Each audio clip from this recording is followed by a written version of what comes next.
DCC bank ನೌಕರರ ಸಂಘದ ಅಧ್ಯಕ್ಷನ ಮೇಲೆ ಹಲ್ಲೆ ಕೇಸ್ಗೆ ಸಂಬಂಧಪಟ್ಟಂತೆ ಬೆಳಗಾವಿಯಲ್ಲಿ ಮಾಜಿ ಶಾಸಕ ಮಹೇಶ್ ಕುಮಟಳ್ಳಿ ರಿಯಾಕ್ಟ್ ಮಾಡಿದ್ದಾರೆ. ಮನೆಗೆ ಬಂದವರನ್ನ ಹೊಡೆಯೋದು ತೀವ್ರ ಖಂಡನಾರ್ಹ ಘಟನೆಯನ್ನ ಖಂಡಿಸಿದ್ದಾರೆ ಶಾಸಕ ಮಹೇಶ್ ಕುಮಟಳ್ಳಿ ಅವರು.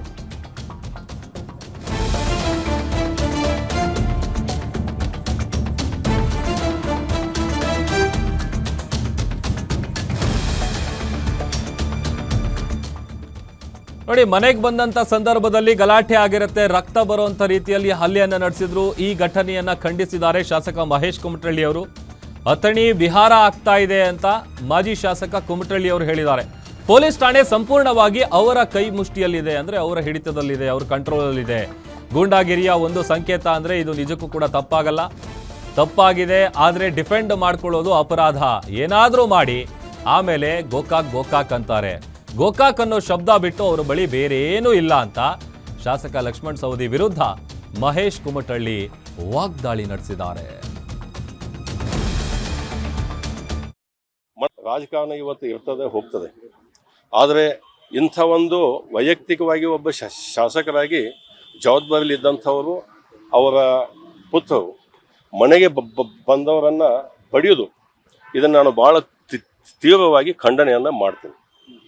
ಕಾರಣ ಹೇಳಿದ್ರಂಥವ್ರು ಇಲ್ಲ, ಅವರು ಅಳಿಯ ಒಬ್ಬರು ಅಲ್ಲೇ DCC ಬ್ಯಾಂಕ್ನಲ್ಲಿದ್ದರು, ಶಂಕರ್ ಅನ್ನುವಂಥವ್ರನ್ನ, ಅವರ ಟ್ರಾನ್ಸ್ಫರ್ದಲ್ಲಿ ನಿನ್ನ ಪಾತ್ರವಿದೆ ಅನ್ನುವಂಥದ್ದನ್ನು ಒಂದು ಮನಸ್ಥಿತಿ. ನಾನು ಕೇಳ್ತೀನಿ, ಇವರು ಎಂಪ್ಲಾಯೀಸ್ ಏನು ಪಾತ್ರ ಇದೆ? ತಾವು ಡೈರೆಕ್ಟರ್ ಇದರಿ, ಕಮಿಟಿ ಬೋರ್ಡ್ ಒಳಗೆ ನಿರ್ಣಯ ಆಗಿ ಸುಮಾರು ಇವ್ರ ಜೊತೆಗೆ ಸಾಕಷ್ಟು ಜನರನ್ನು ಒಂದು ನಿಯಮಾನುಸಾರವಾಗಿ ಬದಲಾವಣೆಯನ್ನು ಮಾಡಿದ್ದಾರೆ. ಅಂಥದ್ದು ಬಿಟ್ಟು ಇವು ವೈಯಕ್ತಿಕವಾಗಿ ದ್ವೇಷವನ್ನು ಆಯಿತು ಅಥವಾ ಇವರು ಕವಿಸಿ ಬಡಿಯುವಂಥದ್ದು ಇದು ಭಾಳ ಖಂಡನೀಯ. ಮತ್ತು ಅಥಣಿ ಬಿಹಾರ ಆಗ್ತದೆ ಅಂತ ಹೇಳಿದ್ರೆ ತಪ್ಪಾಗಲಿಕ್ಕೆ. ಅವರು ಮೊದಲಿಂದಲೂ ಮಾಡ್ಕೋತಿದಾರ, ಮೊದಲಿಂದನೂ ಯಾರಿಗಾರ ಹಚ್ಚಿ ಮಾಡಿಸಿದ್ರು, ಇವತ್ತು ತಾವ ಕೈಯೊಳಗೆ ತಗೊಂಡಾರ ಅಂತ ಹೇಳಿದ್ರೆ ತಪ್ಪಾಗಲಿಕ್ಕಿಲ್ಲ. ಒಂದೇ ಒಂದು ಘಟನೆ, ಒಂದು 2-3 ಘಟನೆ ಹೇಳ್ತೀನಿ ನಾನು. ನಾವು ಅಪ್ಪ ಸಾಹೇಬ್ ಅವತಾಡೆ ಅಂಥೇಳಿ ಮಾಜಿ ಜಿಲ್ಲಾ ಪಂಚಾಯತ್ ಸದಸ್ಯರು, ಮೊದಲಿಂದಲೂ BJPಯಲ್ಲೇ ಇದ್ದಂಥವ್ರು. ಅವರು 23 ಇವ್ರ ಜೊತೆಗೆ ಹೋಗಲಿಲ್ಲ ಅಂಥೇಳಿ ಅವರ ಧರ್ಮಪತ್ನಿಯವರನ್ನು, ಸಹೋದರಿ ಸ್ವಲ್ಪ ಅಂಗವಿಕಲರ, ಅಂಗನವಾಡಿಯಲ್ಲಿ ಕೆಲಸ ಮಾಡ್ತಿದ್ರು ದರ್ದಾಬಟ್ಟಿ ಒಳಗೆ. ಅಂಥವ್ರನ್ನ 20 ಕಿಲೋಮೀಟರ್ ದೂರಗಡೆ ಟ್ರಾನ್ಸ್ಫರ್ ಮಾಡಿಸುವಂಥದ್ದು.